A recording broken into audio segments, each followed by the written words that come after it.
दोस्तों, 2024 में एक आयरिश फिल्म रिलीज हुई जिसका नाम है द ऑडिटी।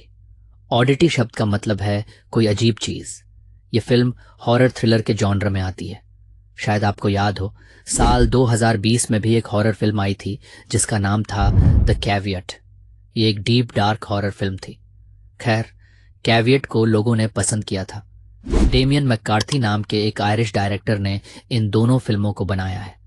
द ऑडिटी फिल्म की कहानी का राज सबसे अंत में खुलता है, इसलिए फिल्म को अंत तक देखना ही पड़ता है। शायद आपको इसका ट्विस्ट पसंद आए। ये एक सिंपल सी कहानी है जिसमें बस गिने चुने एलिमेंट्स का इस्तेमाल किया गया है। फिल्म की कहानी शुरू होती है आयरलैंड के एक गांव से। हम देखते हैं डैनी ओडेल नाम की एक औरत को जो अपने घर को रेनोवेट कर रही थी। डैनी का पति टेड एक साइकाइट्रिस्ट है जो यहाँ के एक अस्पताल में जॉब करता है। ये घर बहुत पुराना था और ऐसी जगह पर था जहां फोन का नेटवर्क भी सही से काम नहीं करता था। खैर, पिछले कुछ दिनों से डैनी अकेले ही इस घर को ठीक करने में लगी हुई थी। फिर उसे घर में एक ऐसी जगह मिल जाती है जहां सिग्नल्स मिल रहे थे, इसलिए वह अपने पति को कॉल करके उससे थोड़ी बातें कर लेती है। रात होने से पहले वह कुछ जरूरी सामान गाड़ी से घर में ले आती है, मगर वह अपना फोन वहीं भूल जाती है। उसने दरवाजे के पास ही अपना टेंट लगाया था और वहीं सो गई। उसी रात दरवाजे पर कोई आया, एक आदमी जिसका नाम ओलिन था। ओलिन की एक आंख नकली थी और वह पहले टेड का पेशेंट रह चुका था, जिसका मतलब था कि ओलिन की मानसिक हालत ठीक नहीं थी। ओलिन डैनी से कहता है कि तुम दरवाजा खोलो क्योंकि तुम्हारी जान खतरे में है, कोई तुम्हारे घर में घुसा है। डैनी उस आदमी से डर रही थी और उसने दरवाजा खोलने से मना कर दिया क्योंकि किसी अजनबी पर भरोसा करना पागलपन था। ओलिन नाम का यह आदमी बड़े प्यार से बात कर रहा था। उसके एक्सप्रेशन से भी यही लग रहा था जैसे उसे डैनी की परवाह हो। वह डैनी से कहता है कि अगर तुम्हें मुझ पर विश्वास नहीं है तो पुलिस को कॉल करो, अगर तुमने ऐसा नहीं किया तो तुम मारी जाओगी। खैर, उसकी बातें सुनने के बाद डैनी दरवाजे की ओर बढ़ती है। अब उसने दरवाजा खोला या नहीं ये तो हमें नहीं दिखाया जाता, लेकिन इसी के साथ हमें एक और सीन दिखाया जाता है जिसमें किसी चीज ने ओलिन की बुरी तरह हत्या कर दी थी। और उसके बाद हम ये भी जान पाते हैं कि उस रात डैनी भी मारी गई। किसी ने बुरी तरह से उसका कत्ल कर दिया। यकीनन वह ओलिन ही हो सकता है जिसके लिए डैनी ने दरवाजा खोला होगा। और ओलिन तो वैसे भी एक पागल था। इतनी फिल्में तो हम सभी देख चुके हैं कि अंदाजा लगा सकते हैं कि शायद ओलिन पर किसी बुरी शक्ति का साया था और उसने डैनी को मार दिया और फिर ओलिन को भी उसी बुरी शक्ति ने मार दिया। पर क्या सच्चाई यही है? ये राज तो आगे कहानी में खुल जाएगा। अब हमें कुछ महीनों बाद का समय दिखाया जाता है जहां टेड यानी डैनी का पति एक एंटीक शॉप में आता है। ये एंटीक शॉप असल में डैनी की जुड़वा बहन डार्सी का है। डार्सी जन्म से ही अंधी थी और वह एक साइकिक भी थी। अपनी बहन की मौत पर डार्सी को बहुत दुख था। टेड अक्सर उससे मिलने आता था, हालांकि उसे डार्सी की अजीब बातों पर विश्वास नहीं था। डार्सी दावा करती थी कि वह चीजों को महसूस कर सकती है, वो चीजें जिनसे इंसान का कोई रिश्ता हो। इस समय उसके हाथ में एक बेल थी। उसका कहना था कि यह एक लड़के की जिंदगी का हिस्सा थी, मगर एक दिन रहस्यमय तरीके से उसकी मौत हो गई। वह कहती है, मैं इस बेल से उसे महसूस कर सकती हूँ। टेड असल में उसे कुछ देने आया था। डार्सी ने टेड से ओलिन की कोई खास चीज मांगी थी जिससे डार्सी को पता चल सके कि ओलिन ने उसकी बहन की हत्या क्यों की और उस समय वह क्या सोच रहा था। टेड उसका रूमाल डार्सी के हवाले कर देता है। बातों बातों में डार्सी को यह भी मालूम हुआ कि टेड अब किसी और लड़की को डेट कर रहा है, हालांकि उसकी बहन को गुजरे ज्यादा समय नहीं हुआ था। डार्सी इस बात का जाहिर तो नहीं करती, मगर यकीनन उसे बुरा लगा होगा। टेड कहता है कि उसका नाम याना है और वह हमारे अस्पताल में ही काम करती थी। पहले हम सिर्फ दोस्त थे, मगर अब मुझे किसी की जरूरत है। इसके बाद टेड वहां से चला जाता है। शाम को डार्सी अपने घर लौट आती है। वह अपने साथ ओलिन का रूमाल भी लाई थी। वह उसे एक टेबल पर रख देती है, अपना ग्लव्स उतारती है और उसे छूते ही कुछ महसूस करती है। उसने किसी चीज को देखा जिससे वह घबरा गई और उसकी आंखों में आंसू भी आ गए। फिर वह अपने स्टोर रूम में जाती है जहां पर एक लकड़ी का बड़ा सा संदूक था। डार्सी उसे देखने लगती है और फिर उसके सामने बैठ जाती है। इस कमरे में कुछ अजीब सा सामान पड़ा था। डायरेक्टर ने यहाँ अपनी कैवियट फिल्म का भी रेफरेंस दिया है, एक खरगोश दिखाकर। अगले दिन टेड नींद से जागता है। खुद को तैयार करके वह अस्पताल जाने वाला था, मगर याना उसे कुछ तस्वीरें दिखाती है। ये कैमरा असल में डैनी का था जो याना को मिला। कैमरा पर टाइम लैप्स का ऑप्शन सेट था जिससे यह खुद से तस्वीरें लेता। कल रात इसने एक तस्वीर ली और उस तस्वीर में डैनी की परछाई थी, हालांकि उसे मरे काफी समय हो गया था। टेड रात को ड्यूटी करता है, जिस वजह से याना को उस घर में अकेले रहना पड़ता है। ये वही घर है जहां डैनी की मौत हुई थी, इसलिए उसे अकेले रहने से डर लग रहा था। टेड कहता है कि बस कुछ दिन उसे एडजस्ट करना है, मगर याना कहती है, नहीं, जब तक तुम्हारी शिफ्ट नहीं बदलती तब तक मैं अपने अपार्टमेंट में रह लूंगी। इस पर टेड मान जाता है। याना आज ही जाने वाली थी। खैर, इससे पहले कि टेड अपने काम के लिए निकलता, याना उसे बताती है कि कल रात डार्सी ने एक अजीब सा तोहफा भेजा है। ये वही लकड़ी का संदूक था। और ये जानकर तो इन्हें और भी हैरानी हुई कि डार्सी बाहर ही खड़ी है। खैर, ये लोग उसे अंदर ले आते हैं। डार्सी को किसी ने इनवाइट नहीं किया था, फिर भी वह यहाँ आई। वह यहाँ 1-2 दिन के लिए रुकना चाहती थी।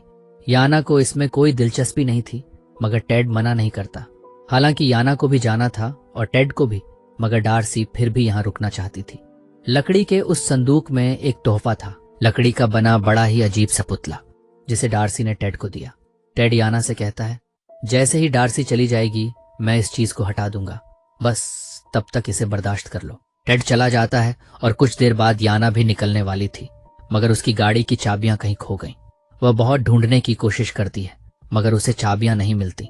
डार्सी वहां आराम से बैठी हुई थी, मानो जैसे वह पहले से ही जानती हो कि क्या होने वाला है। चाबियां न मिलने पर डार्सी याना से पूछती है, क्या तुम अब नहीं जाने वाली? मजबूरन याना को रुकना पड़ता है। संदूक में जो लकड़ी का पुतला था, अब वह डाइनिंग टेबल की एक कुर्सी पर था। याना पूछती है, क्या तुमने इसे निकाला? तो डार्सी का जवाब होता है, नहीं। खैर, शाम को याना डार्सी के लिए कुछ खाना लाती है और फिर दोनों के बीच कुछ बातें होती हैं। याना डार्सी से उसके काम के बारे में पूछती है। यह सुनकर याना को विश्वास तो नहीं होता, बल्कि दिल ही दिल में वह उसका मजाक भी उड़ा रही थी कि डार्सी किसी विच की तरह जादू टोने पर विश्वास करती है। डार्सी पूछती है, तुम्हें इस घर में कैसा महसूस होता है? तो याना जवाब देती है, कुछ खास अच्छा नहीं लगता, जो भी आपकी बहन के साथ हुआ। इस पर डार्सी उससे एक सवाल पूछती है, अगर कोई अजनबी तुम्हें दरवाजा खोलने को कहे तो क्या तुम दरवाजा खोलोगी? याना जवाब देती है, मैं इतनी बेवकूफ नहीं हूं। यह सुनकर डार्सी को गुस्सा आ जाता है। वह कहती है, मेरी बहन बेवकूफ नहीं थी, उसने दरवाजा नहीं खोला था। असल में उसे ओलिन ने मारा ही नहीं, ये काम किसी और का है। यह सुनकर याना हैरानी से पूछती है, अगर ओलिन जैसे पागल ने उसे नहीं मारा तो भला किसने मारा? तो डार्सी जवाब देती है, उसे आइवन ने मारा। आइवन असल में एक नर्स था जो उसी अस्पताल में काम करता था जहां ओलिन एक पेशेंट था और टेड एक डॉक्टर। यह सुनने के बाद याना को बहुत अजीब लगता है। खैर, हमें पास्ट का एक सीन दिखाया जाता है, उस रात का जब डैनी के दरवाजे पर ओलिन आया था। यहाँ पता चलता है कि डैनी ने कभी दरवाजा खोला ही नहीं था। ओलिन मदद के लिए आया था तो डैनी पर किसी ने हमला किया, एक मास्क पहने हुए आदमी ने, जिसने उसकी बुरी तरह से हत्या कर दी थी। सोने से पहले याना अपने पति टेड को कॉल करके बताती है कि डार्सी बहुत अजीब है। वह अपने अपार्टमेंट नहीं गई क्योंकि उसकी चाबियां कहीं खो गईं और शायद डार्सी ने ही उन्हें चुराया होगा। याना कहती है कि डार्सी का दावा है कि उसकी बहन डानी को ओलिन ने नहीं बल्कि आइवन ने मारा है। टेड याना को शांत करता है और कहता है कि वह ज्यादा न सोचे, बस दरवाजा बंद करके सो जाए। मगर याना को फिर भी नींद नहीं आती। वह अपने कमरे से बाहर आती है और नीचे देखती है कि डार्सी सोफे पर सो गई है। याना चुपके से लकड़ी की बनी मूर्ति के पास जाकर उसे देखने लगती है कि आखिर उसमें क्या राज छिपा है। उस पुतले के सिर में 5 छेद थे। याना उसे देखने लगी। एक छेद में उसे डार्सी और डैनी की तस्वीर मिली, दूसरे में एक दांत और तीसरे में खून। याना और देखने वाली थी, तभी डार्सी जाग गई। वह गुस्से में याना से कहती है, सब कुछ वापस रख दो। खैर, याना सब कुछ वापस अपनी जगह पर रख देती है। यहाँ कहानी थोड़ी कंफ्यूजिंग हो जाती है क्योंकि समझ नहीं आता कि सब कुछ किसी डीमन से जुड़ा है, किसी रिचुअल से, या फिर ऐसा कुछ है ही नहीं। अब तक कुछ ऐसा नहीं हुआ जो असामान्य लगे। पूरी रात डार्सी उसी पुतले के सामने बिताती है, मगर याना को डर लग रहा था। वह डैनी के कैमरे में उसकी रिकॉर्ड की हुई फुटेज देखने लगती है। फुटेज में उसे एक भयानक चेहरा नजर आता है और इसके बाद कमरे के कोने में उसे डैनी का भूत भी दिखता है जो उसे डरा देता है। याना को कार की चाबियां मिल चुकी थीं, इसलिए वह सीधा वहां से निकल जाती है। अस्पताल में हमें दिखाया जाता है कि आइवान और डॉक्टर टेड के बीच दोस्ती है, तो शायद यह सच हो सकता है कि डैनी को आइवान ने ही मारा है। घर आने के बाद टेड ने देखा कि याना वहां नहीं है। वह ऊपर गया तो डार्सी वहां मायूस बैठी हुई थी। टेड याना के बारे में पूछता है तो डार्सी बताती है, वो यहाँ से भाग गई। मैं तो चाहती थी कि मैं तुम्हारा सच उसके सामने ला सकूं, लेकिन मेरी बहन ने उसे डरा दिया। डार्सी कहती है, वो तुम ही थे जिसने मेरी बहन को मरवा दिया। तुम्हें याना से प्यार हो गया था। तुम्हें बस मेरी बहन की जायदाद चाहिए थी जो उसने पहले से ही तुम्हारे नाम कर दी थी। मैं यही समझती रही कि किसी पागल इंसान ने उसे मारा, इसलिए मैंने ओलिन से बदला लिया। मगर वो तो सच में मेरी बहन को बचाना चाहता था।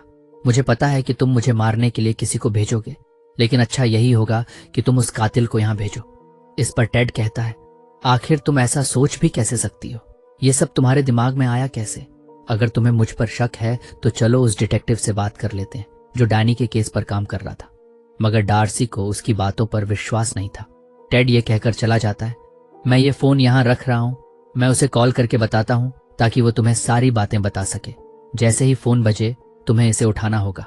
ये कहकर टेड वहां से चला जाता है। मगर हमें एक ऐसा सीन दिखाया जाता है जहां टेड आइवन के साथ मिलकर डैनी की मौत का प्लान बना रहा था। आइवन तो था ही एक पागल और सनकी इंसान। उसे इस सब में मजा आता था। टेड को बस पैसों से मतलब था। टेड की बातों पर ही आइवन ने डैनी का कत्ल किया। मगर सवाल यह है कि इस सब में ओलिन कहाँ आता है? माना कि ओलिन की मानसिक हालत ठीक नहीं थी, मगर इसके अलावा वह एक अच्छा इंसान था। वह कोई कातिल नहीं था। उसने टेड और आइवन की बातें सुन ली थी। इसी वजह से उस रात वह डैनी को बचाने गया, मगर डैनी ने उसकी बात का विश्वास नहीं किया और इसी वजह से वह मारी गई। मगर एक राज अब भी नहीं खुला, आखिर ओलिन को मारा किसने? हाँ, डार्सी ने यह कहा जरूर था, मगर वह अस्पताल के एक बंद कमरे में गई कैसे? क्योंकि वह तो अंधी थी। यह राज भी खुल ही जाएगा। जाते जाते टेड ने फर्श से एक टाइल निकाल ली थी ताकि जैसे ही डार्सी फोन उठाने के लिए आगे बढ़े वह नीचे गिर जाए, और ऐसा ही होता है। अस्पताल जाकर टेड आइवन को यह काम सौंपता है कि वह अब डैनी की बहन डार्सी को भी मार डाले। आइवन खुशी खुशी इसके लिए तैयार हो जाता है। टेड ने पहले से ही अपने फोन पर कॉल मिला दी थी। जैसे ही डार्सी फोन उठाने के लिए आगे बढ़ती है वह नीचे गिर जाती है। आइवन वहां आता है तो उसकी नजर पहले लकड़ी के उस पुतले पर पड़ती है और फिर डार्सी पर, जो बुरी तरह घायल हो चुकी थी। खून ज्यादा बह जाने के कारण डार्सी की जल्द ही मौत हो जाती है। मगर यहाँ एक नया ट्विस्ट सामने आता है, क्योंकि इस फिल्म में सुपरनैचुरल चीजें भी होती हैं। डार्सी को अपनी मौत का पहले से ही पता था। उसके बलिदान से एक रस्म पूरी हो जाती है और लकड़ी का पुतला अचानक से जिंदा हो जाता है। उसने आइवन पर हमला कर दिया। जब आइवन की आंख खुलती है तो वह अस्पताल के बिस्तर पर बंधा हुआ होता है। टेड उसके सामने खड़ा होता है। टेड ने डार्सी की हत्या का इल्जाम आइवन के सिर पर डाल दिया। आइवन गिड़गिड़ाता है कि वह किसी को कुछ नहीं बताएगा, बस उसे छोड़ दे। मगर टेड कहता है, शक मुझ पर ही आएगा कि मैं तुम्हारे जैसे पागल को पहचान क्यों नहीं सका, और भला तुम्हारी बात पर कौन यकीन करेगा कि लकड़ी का एक पुतला जिंदा हुआ और उसने तुम पर हमला किया। टेड एक धोखेबाज इंसान था जो बहुत चालाकी से लोगों का इस्तेमाल करता था। उसने सभी का इस्तेमाल किया, यहाँ तक कि अपनी पत्नी डैनी का भी। खैर, अब डार्सी की भी मौत हो चुकी है, मगर उसने अपने दुश्मन को सजा दी। वह इवान को मार भी सकती थी, मगर उसने ऐसा नहीं किया। उसने उसे कैद में रखा। आइवन जब नर्स था तो उसने कई मरीजों के साथ ज्यादतियां की थी। ये सब हमें फिल्म में सीधे तौर पर नहीं दिखाया गया, मगर कहानी से अंदाजा लगाया जा सकता है। अंत में एक मरीज अपना बदला लेने के लिए आइवन की उंगली काट देता है। फिल्म के अंत में टेड अपने घर आता है। वह उस बैल को उठाता है जिसके बारे में डार्सी ने एक कहानी सुनाई थी। वह उसे बजाता है, मगर कुछ नहीं होता। इससे वह समझ जाता है कि शायद सुपरनैचुरल जैसा कुछ भी नहीं है। याना ने भी टेड को छोड़ दिया। शायद डार्सी अपने बदले में कामयाब रही, यानी टेड की जिंदगी बर्बाद करके। मगर अंत में हमें एक बेल बॉय टेड के पास दिखाया जाता है और यहीं फिल्म खत्म हो जाती है। दोस्तों, फिल्म का डीप मीनिंग इंसानी फितरत की डार्क साइड, धोखे और बदले की इच्छा को हाईलाइट करता है। डार्सी की कहानी दिखाती है कि कैसे दुख और बदला इंसान को खतरनाक कदम उठाने पर मजबूर कर सकते हैं। ये फिल्म ये भी बताती है कि कैसे सुपरनैचुरल एलिमेंट्स और इंसानी इमोशंस मिलकर एक कॉम्प्लेक्स कहानी बनाते हैं, जो देखने वालों को यह सोचने पर मजबूर करती है कि हकीकत और धोखे के बीच की सीमा कहाँ है। उम्मीद करते हैं हमारा यह वीडियो आपको पसंद आया होगा।